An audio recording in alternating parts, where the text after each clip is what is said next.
OMN ransi bilbila me maltu jiraata magaalaa Ambootii mi? Ayyee me maltu jira Amboo maltu jira? Yeroo ammaa uummanni magaalicha walitti bahee ni kan naannoo mana warraa caalu jira. Reeffa fuunee Finfinneetti deebi'uu qaba.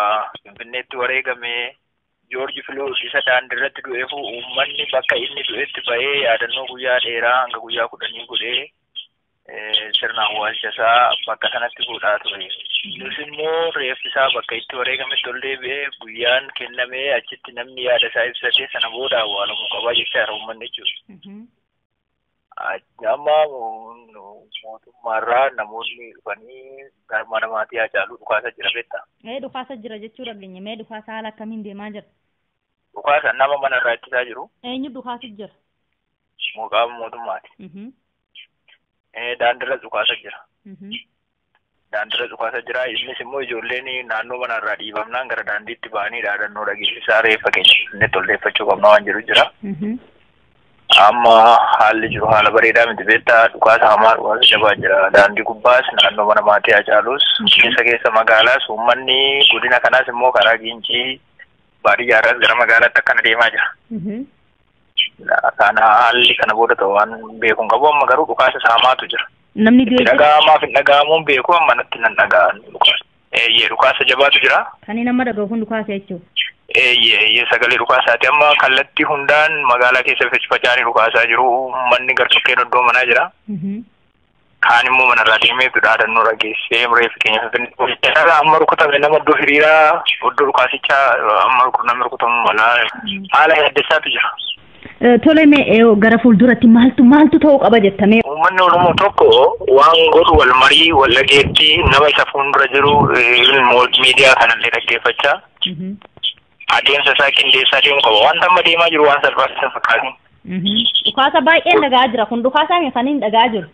Dhukaasa walirraa hin cinne jira. Innaa Oromoon akka sabaatti wal dhaggeeffatee nama isa fuuldura jiru dhaggeeffatee wal dhagaa deemuudha. Amma naannoo Finfinnee kanatti faca'insa wanta ta'aa jiru namni keenya akka malee miidhamaa jira jechaa jiru. Ijoollonni naannoo sanaa bilbilanii. Kutaalee Oromiyaa hedduu keessatti namni keenya miidhamaa jira. Miidhama nama keenyaa eeguu wal dhaggeeffachuuf garatti deeman akkatti deeman waan godha wal mari'achaa deemutu furmaatan siin jedha. Tole galatoomii yaadannoo kan itti ulfaadhu. Ayyaayye.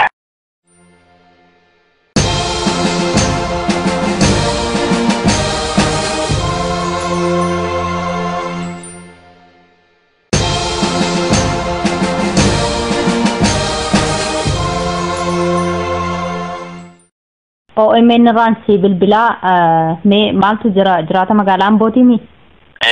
Ayyee me maltu jira Amboo maltu jira?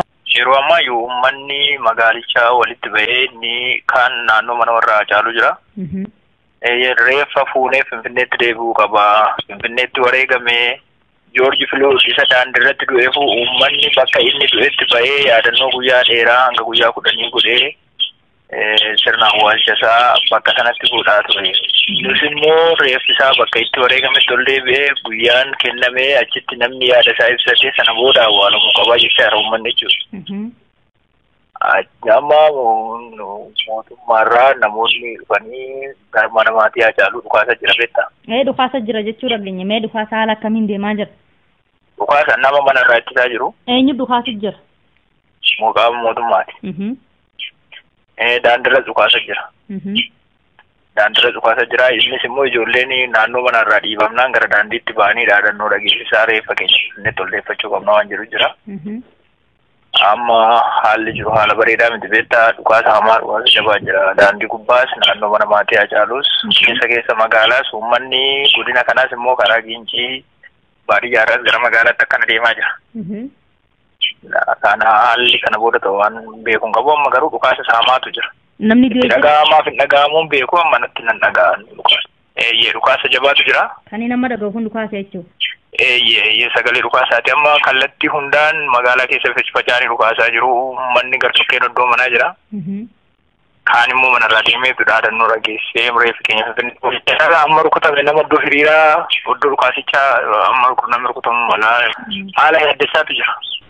Tole mee gara fuulduratti maaltu ta'uu qaba jettame. Uummanni Oromoo tokko waan godhu wal marii wal dhageetti nama isa fuuldura jiru miidiyaa kanallee dhaggeeffachaa.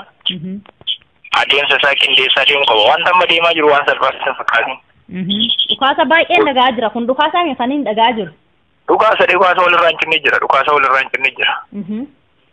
Naa Oromoon akka sabaatti wal dhaggeeffatee nama isa fuuldura jiru dhaggeeffatee wal dhagaa deemuudha. Amma naannoo Finfinnee kanatti faca'insa wanta ta'aa jiru namni keenya akka malee miidhamaa jira jechaa jiru. Ijoollonni naannoo sanaa nuu bilbilanii kutaalee Oromiyaa hedduu keessatti namni keenya miidhamaa jira. Miidhama nama keenyaa eeguu wal dhaggeeffachuuf garatti deeman akkatti deeman waan godha wal mari'achaa deemutu furmaatan siin jedha. Tole galatoomii yaadannoo kan itti ulfaadhu.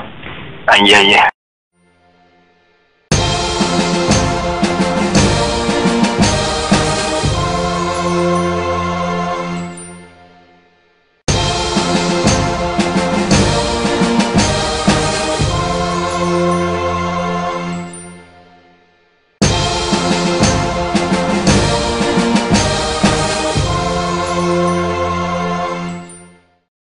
OMN Ransi bilbilaa mee maaltu jira jiraata magaalaa Ambootii mi?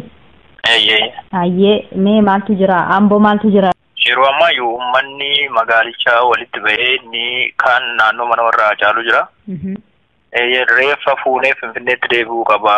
Finfinneetti wareegamee Joorji Filoos isa daandiirratti du'eefu uummanni bakka inni du'etti bahee yaadannoo guyyaa dheeraa hanga guyyaa 10 godhee sirna awwaalcha isaa bakka sanatti godhaa ture.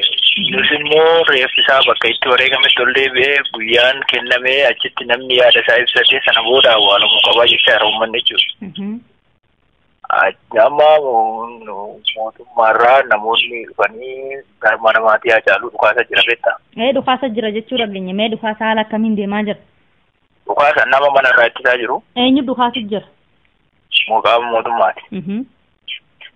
Daandiirra dhukaasa jira. Daandiirra dhukaasa jira. Innis immoo ijoolleen naannoo manarraa dhiibamnaan gara daandiitti ba'anii dhaadannoo dhageessisaa reeffa keenya inni tolleeffachuu qabna waan jiru jira. Amma haalli jiru haala bareedaa miti beektaa dhukaasa hamaa dhukaasa jabaa jira. Daandii gubbaas naannoo mana maatii Haacaaluus keessa magaalaas uummanni godina kanaas immoo karaa Gincii baadiyyaarraas gara magaalaatti akkana deemaa jira. Kana haalli kana booda ta'u waan beekuun qabu amma garuu dhukaasa saamaatu jira. Namni dhaga'amaaf hin dhaga'amuun beeku amma natti nan dhaga'an dhukaasa. Dhukaasa jabaatu jira. Kan nama dhaga'u kun dhukaasa jechuudha.